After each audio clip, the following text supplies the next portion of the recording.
Oi, gente, tudo bem? Eu me chamo Camila e seja bem-vindo a mais um vídeo do canal. Aqui eu compartilho minha jornada de estudos em inteligência artificial e outras coisas de tecnologia. Nos últimos vídeos eu compartilhei com vocês que eu tô entrando, nessa parte de estudos em inteligência artificial, me aprofundando um pouco mais, eu já conheço o básico, mas nesse vídeo eu gostaria de falar um pouco sobre a minha área de atuação, com o que eu trabalho, como é no meu dia a dia e etc.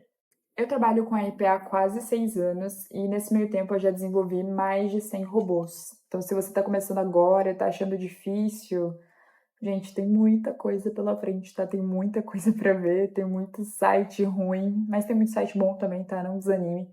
Mas antes de entrar em mais detalhes, eu queria compartilhar, né, o que que é RPA, caso você não conheça. RPA, a sigla significa Robotic Process Automation ou automação robótica de processos. E sempre que alguém pergunta, né, com o que eu trabalho, o que eu faço, é difícil de explicar, porque quando você fala, eu faço robôs, a pessoa já imagina, né, poxa, faz lá um robô para lavar minha louça, faz um robô para limpar minha casa.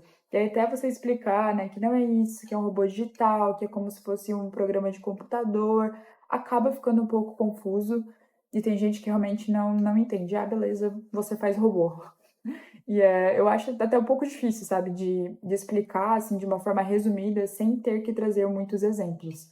Mas, caso você não conheça realmente o que é essa área e esteja difícil para você entender, eu vou dar um exemplo como normalmente eu faço.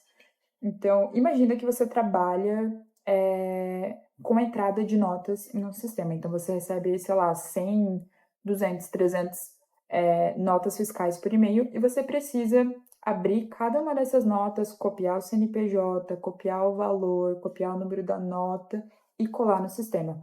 Ou até mesmo digitar, porque tem sistema que não aceita simplesmente copiar e colar. Então, esse trabalho ele é muito repetitivo e cansativo, apesar de você não trabalhar ali, né, com uma análise. Esse trabalho, né, de ficar copiando e colando realmente cansa o seu cérebro, te dá sono. Pelo menos era o que acontecia comigo, tá? Pode ser que a sua experiência seja diferente. Mas eu realmente achava um saco quando eu não trabalhava com RPA e tinha algum tipo de processo repetitivo.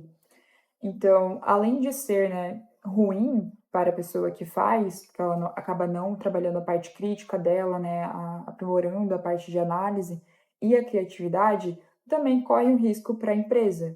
Então, se é um sistema, por exemplo, que não aceita copiar e colar, né, mas mesmo assim a pessoa pode copiar errado, né? Faltar um número ou, sei lá, copiar alguma coisa a mais. Mas digamos que o valor da nota seja 5 mil, você vai lá e coloca 50 mil, 5 milhões, sabe? Acaba sendo um risco. E humanos podem, né, cometer esse tipo de erro, mas quando você tem um robô para fazer esse tipo de processo, isso não ocorre. Então, o que esse robô vai fazer? Basicamente o que o humano faria. Então, ele vai abrir o PDF, ele vai copiar todas as informações, e aí utilizando tecnologias específicas para isso, ele copia essas informações e insere no sistema de forma automática e repetitiva. Então, é muito importante, né, que os processos que são trabalhados com RPA sejam repetitivos e volumosos para o maior ganho ali desse processo, né, da operação.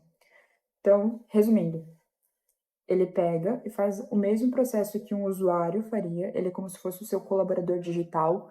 Então, ele vai copiar as informações de uma planilha ou vai capturar informações de um site e vai cadastrar em algum sistema, vai preencher algum formulário, vai enviar algum e-mail, depende muito de cada processo.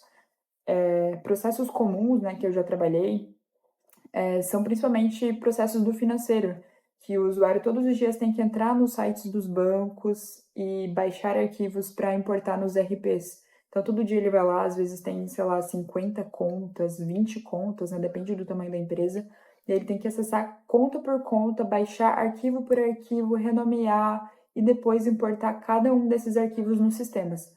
Então é um processo realmente muito trabalhoso e repetitivo que acaba tomando, às vezes, né, a manhã inteira desse funcionário, que ele poderia estar trabalhando com outras coisas mais analíticas. Então é para isso que o RPA vem, para apoiar nesses processos repetitivos. E como é trabalhar com RPA no dia a dia? Como eu expliquei no início do vídeo, eu trabalho com RPA há quase 6 anos e toda a experiência que eu tive foi na mesma empresa. Então, atualmente eu trabalho na empresa em que eu tive meu primeiro contato com RPA. Então, o que eu vou trazer aqui é um pouco do meu dia a dia, né, e na experiência que eu tenho nessa empresa, mas pode ser que nas outras empresas seja diferente, né, ou não, pode ser que seja parecido também. Então, quando o projeto ele vem, né, para a parte de desenvolvimento, digamos assim, na verdade tem umas etapas antes de chegar na fase de desenvolvimento, que é a parte de análise e refinamento do escopo. Então, vem um escopo lá do comercial e a gente precisa refinar, né, ver com o cliente se está tudo ok, se realmente são aquelas regras, se faltou alguma coisa. Então, faz toda essa parte de análise bem aprofundada com o cliente e tudo isso serve de insumo para construir a especificação funcional desse processo, que vai ser automatizado. Então, o cliente nos mostra, a gente grava um vídeo, tira todas as dúvidas com ele e escreve nessa documentação que a gente chama de especificação funcional, e essa documentação é enviada para o cliente para aprovação dele. É como se fosse um contrato. O que está nessa especificação é o que a gente vai desenvolver, né, e te entregar lá no final do projeto. Então, a gente envia para o cliente, ele retorna com um ok, e aí o projeto está pronto ali para ser desenvolvido, né, entrar na esteira de desenvolvimento. Agora eu vou falar um pouco como eu gosto de trabalhar quando chega um projeto novo para mim. Eu primeiro leio toda a documentação quando não sou eu que escreve ela, porque depende muito da fila de cada pessoa. Então pode ser que uma pessoa escreva essa especificação funcional e outra desenvolva, ou pode ser que ela escreva e desenvolva, depende muito ali de como tá, né, a demanda de cada um. Então eu leio toda a documentação, tiro todas as dúvidas com o analista ou até mesmo com o cliente, verifico se eu tenho acesso a tudo que eu preciso, né, a todos os sistemas, a todas as bases de arquivos, se for necessário, a servidor, VPN, enfim, todas essas burocracias de acesso. Então, estando tudo ok, eu começo a desenhar a estrutura do meu robô. E isso também, acredito que depende de cada desenvolvedor. Eu gosto de fazer assim, gastar, digamos assim, um tempo a mais no início, estudando e escolhendo qual estrutura que eu vou seguir, do que chegar, sabe, já desenvolver ali de acordo com o que está da documentação e decidir depois se precisa de algum ajuste, se precisa mudar alguma coisa. Eu realmente prefiro analisar tudo antes e definir para depois começar a desenvolver. E eu até posso fazer um vídeo depois explicando um pouquinho mais sobre como eu gosto de desenhar, como eu gosto de separar os robôs e subrobôs, e caso vocês tenham alguma dúvida, deixem nos comentários. Então, eu desenho a estrutura e aí sim eu parto pro desenvolvimento. Então, tem lá, né, todo o período de desenvolvimento, e nisso engloba também o desenvolvimento, né, então codificar o robô em si, e também a parte de testes internos, testes com o cliente, entrada em produção, garantia. Então, ele, quando, né, o robô ele está ok, ele entra em garantia, passa ali um período, estando ok, a gente encerra esse projeto e ele vai para sustentação. Então, fechou aqui com a parte, né, de desenvolvimento, e agora esse robô faz parte lá da sustentação, que é onde vai acontecer futuras manutenções, né, caso haja alguma mudança no sistema dele ou alguma pequena mudança até mesmo no processo do cliente. De forma resumida, esse é o dia a dia de um desenvolvedor RPA, mas eu queria trazer aqui um pouco dos ganhos de trabalhar com essa área, porque eu acredito muito que desenvolver o robô é só a ponta do iceberg. A gente tem, né, um grande ganho na parte técnica de hard skills, digamos assim, porque a gente trabalha com diferentes sistemas. Então, tem que integrar desde sistemas mais simples até RPs mais complexos, como o SAP, por exemplo. Então, mexer com APIs, com banco de dados, com automação por imagem, enfim, os mais diversos tipos de integração possíveis que você possa imaginar. Eu já trabalhei com diversos sistemas mesmo. Então, trabalhar com RPA exige que você seja um grande resolvedor de problemas, né? Tem que gostar ali de solucionar problema.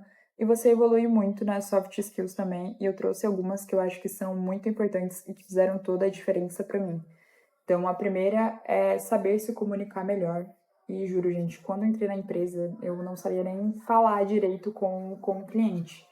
Então, se eu soubesse que amanhã eu tinha uma apresentação de robô, eu juro que eu não dormia. Eu tinha muito nervoso, eu travava, eu gaguejava, eu tinha muita dificuldade na parte de comunicação, eu era muito tímida, não tinha confiança, o que é normal, né? Porque eu estava começando, eu era bem júnior mesmo, não sabia quase nada, eu só tinha o básico ali da faculdade, então isso me deixava muito nervosa.